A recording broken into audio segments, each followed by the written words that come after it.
If you have been following the news in the United States recently, you probably know by now that there is a terrible crisis that has been triggered by the four-word sentence that I have used as title for this homily. The title of this homily is, "Please, I Cannot Breathe." These were among the last words uttered by the black man, George Floyd, as he was being pinned down on the ground by a police officer on the allegation that he had passed a fake $20 bill. His last moments were captured on video by several people who actually pleaded with the police officer on George's behalf. But the police officer would not let go, as he had the black man's arm twisted behind him, and while the police officer knelt on the suspect's neck, obviously crushing his spine. The man pleaded desperately, saying, "Please, sir, I cannot breathe. Please, I need some air. Please, give me some water." The lady who was capturing it on video, along with the onlookers, are now also pleading, "Please, let him breathe." To no avail.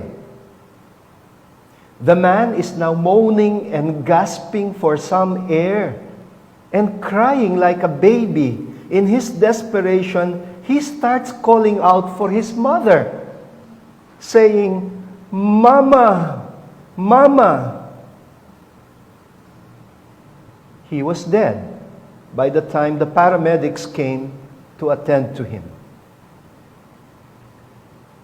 This gripping scene that happened in Minneapolis just a few days ago has so angered the colored community in America. It has triggered violent strikes and lootings in various cities of the United States. It was also aggravated by a video of a white woman calling 911 because an educated black man, in fact, a Harvard graduate, she did not know, of course, who happened to be doing bird watching in the Central Park of New York, had asked this white woman to please put her dog on leash as required by the law. Well, she obviously didn't like being told what the law was by a black man. Fortunately for the black man, he had recorded the incident on video and uploaded it for the public to see how this woman had called 911, claiming that a black man was threatening her at the Central Park. She made a scene over the phone, desperately crying for help as if she was really being attacked. And she did all of this as she held her dog by its collar until the poor animal was beginning to suffocate. I could practically hear the dog pleading in dog talk, "Please, I cannot breathe." But the woman was also gasping and pleading over 911 like she was being really assaulted. She was breathless in her drama, and the video proved it to be false. It was the dog that was being suffocated by its own master. These scenes have made me think of several other similar scenes of cries for help. I also imagine a patient in a hospital crying out, "Please, nurse, I cannot breathe." Since the COVID crisis began, this has been the desperate cry of many infected people whose lungs have been taken over by a vicious virus that prevents people from breathing properly, causing what they call an acute respiratory syndrome. And the nurses, who are already up to their necks with similar pleas from other patients, are in panic themselves.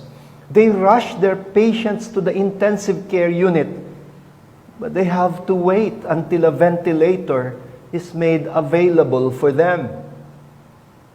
And in their state of utter helplessness, some of the patients grab their cell phones and call on their loved ones and say their goodbyes as they are gripped by fear that they might not survive this.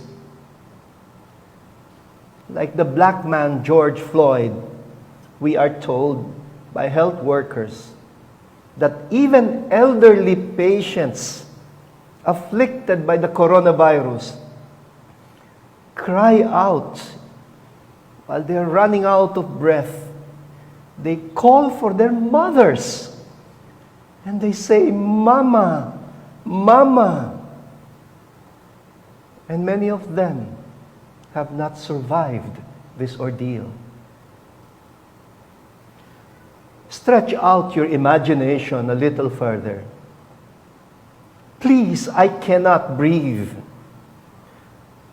Was this not also the desperate cry of the environment before this pandemic took place? How the earth was virtually also pressed down by the neck by giant companies with no conscience and no morals about using up the world's resources and literally choking land, water, and air with so much toxicity, suffocating the earth with solid waste, liquid waste, and gaseous waste, even as the rainforests are burning and the glaciers are melting and the world's climate is radically changing. And then comes Pope Francis with his Laudato Si, pleading. I imagine him to be like that lady who had captured the cruel scene on video, verbalizing the earth's, our common home's cry for help. "Please, I cannot breathe." My dear brothers and sisters, what a time to be celebrating Pentecost, when all over the world, people are beginning to suffocate already after nearly 3 months of quarantine, while the pandemic continues to plague every corner of the world.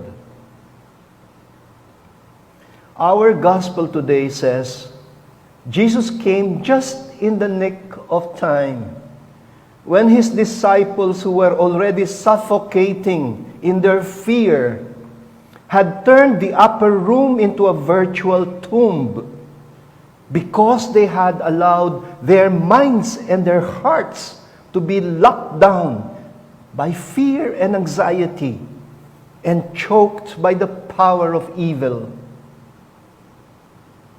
The risen Lord breaks into the room and allows some fresh air to get in. And his message is for all of us. Peace be with you. And he breathed on them. Brothers and sisters, the Holy Spirit is the breath of new life that Jesus brings in all the death-dealing situations that we find ourselves in. It is the breath of justice and accountability on those who are pinned down on their necks by cruel, heartless, and inhuman systems of governance.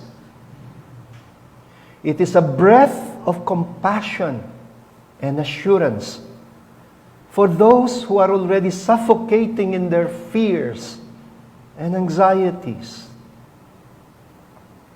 It is a breath of generosity for those who are terrified about finding their next meal for their family.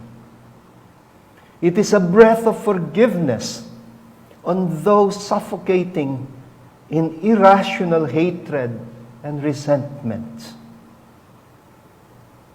But it does not end here.